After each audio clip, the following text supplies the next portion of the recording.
Ito po ang aking midterm animation.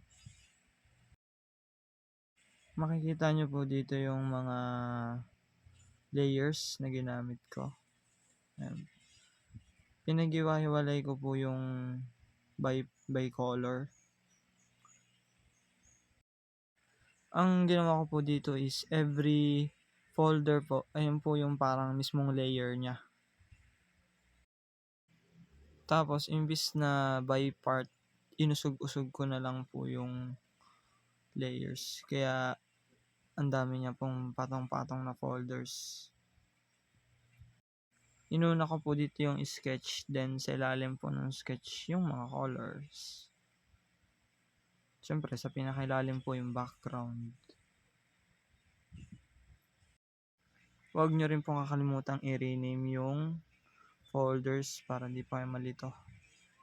Saan nyo hahanapin yung kulay. Ito po yung sample ng isang layer per folder. Ito naman po yung buong animation.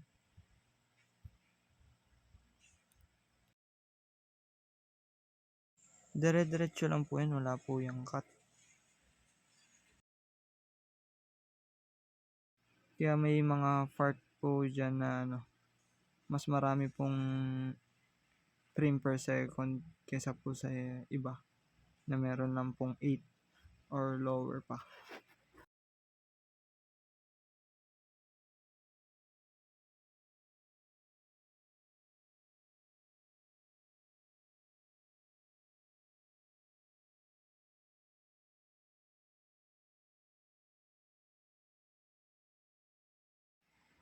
Ito po, lalo na po tong part na to, ang dami po nitong frames.